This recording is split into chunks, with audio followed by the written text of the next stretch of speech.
News. Okay, dito na po tayo ngayon sa balitang fake news. Makakausap natin si Director Jaime Santiago ng NBI. Magandang umaga po, Director Santiago. This is Aljo Bendijo po, Sir Judge. Live na po tayo sa RMN Manila DCXL News 558, Director. Magandang umaga, Boss Aljo at mga nakikinig sa atin. Ito na po, Interpol na ito. Itatap ng NBI ang Interpol para habulin ang mga fake news peddler. O pakipaliwanag po, sino-sino po ito, Director? Kami po ay noon pa man ay nagmo-monitor na ng mga vloggers, mga fake news spreaders, mga creators. Noon pa po ay minomonitor na namin sila at nagpapile na kami ng kanilang mga lathala. Ngayon po ay medyo laganap na eh. Grabe na, nakaka-alarma na sa ating mga mamamayan. Kaya kami ay nagte-take ng serious steps para once and for all masawata itong mga ganitong klaseng hindi tama na gawain nila. Opo. Ito ba'y mga vlogger, mga vlogger na nagpapakalat ng mga peking balita na nakabase po sa labas ng bansa? Ito po'y target ninyo? Lahat po. Lahat? Mapa sa ibang bansa, mapa dito sa atin ay tinitignan po natin yan. Opo. Dito muna tayo dahil Interpol na po ito eh. Opo. Ito bang mga nagpapakalat ng fake news, halimbawa na lang mga individual, hindi naman po Pilipino? Mahahabol ba natin sila? Depende po sir, katulad po example sa United States. Opo. Hindi naman kaso sa kanila ang libel. Although pinapalabas dito sa Pilipinas na kung saan ang libel ay krimen, yun po ang isang naming dilema, no? Pinag-aaralan po naming mabuti yan. But then maraming kung pasok na sila, nakakakommit na sila ng inciting to sedition, for example, yan po ay bawal sa Amerika, bawal po dito. Yun po, yung mga anggulong ganon. Tsaka isa pa po, alam naman natin lahat na yung mga vloggers na yan ay kumikita sila sa pagbablog nila at nakakatanggap sila depende sa number of views nila. So, titignan po natin yung anggulo na yan. Kung merong tax evasion ba? Nagbabayad ba sila ng tax dito sa atin? Ganun po. Palagay ko, pagka yung mga bagay na yan ay napailan natin ng kaso, yan pwede nating makipag-coordinate sa Interpol at sa ibang bansa at mapanagot sila. Ilan ho ang mga vloggers na ito nagpapakalat ng mga balita ang inyo pong kasalukuyang iniimbestigahan? Hindi po bababa sa 20 ang aming mga minomonitor.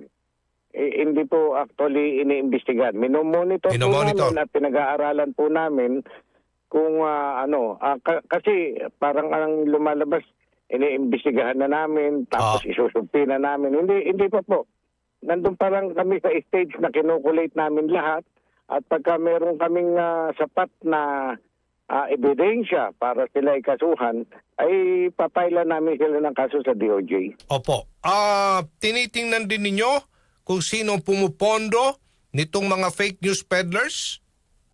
Kasama po yan sa aming ginagawang monitoring, kasi nahahalata na natin, parang iisa sila ng tema, no? Para bang may kumukumpas sa kanila. Kaya yan pong bagay na yan ay tinitignan po namin mahigpit. Opo. Para naman sa mga Pilipino nakabase sa abroad, ano po ang nakikita nating pinakamabisang paraan? Pwede ba mag-request ang NBI ng Interpol assistance para mapawi sila sa Pilipinas through extradition? Ano pong proseso po nito? Isa yan sa pamamaraan. No? Opo. Direktor, opo.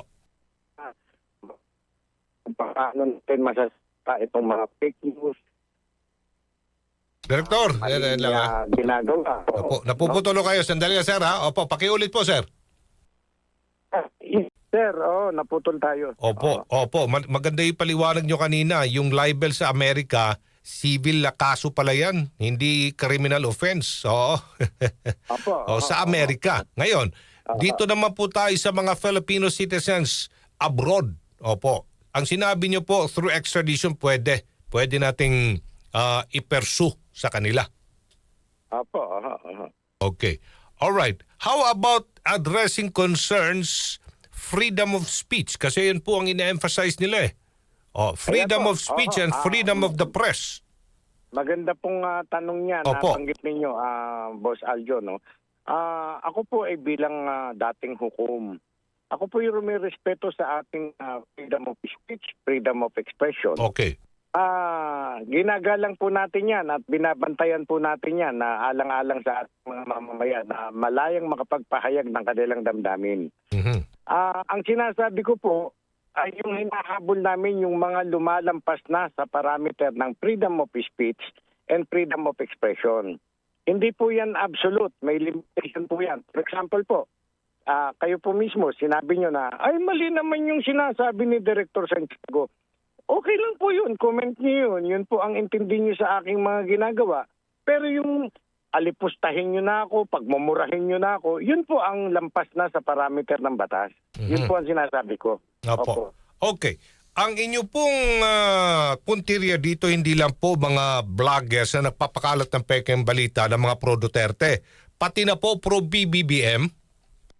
Kasama po lahat po. Lahat po ng nag-fake news, mapa pro-Duterte sila, pro-PBBM sila, ay iniimbestigahan po natin yan. Ang amin pong pakay ay maayos ang ating pamamahayag, maayos ang ating pagsasalita. Yun po, batas po, hindi po sa politika kami, sir. Opo. Kahit na po nasa mainstream media, minsan may mga ganitong mga balita eh. Nagpapakalat din ng mga pekeng balita. Mainstream media, mga reporter. Opo. Actually, meron mga nasa mainstream media na minomonitor po namin. Iba nga doon, kaibigan ko, nung pampulis ako. Pero minomonitor po namin ngayon, bakit nagkakaganito na sila ngayon?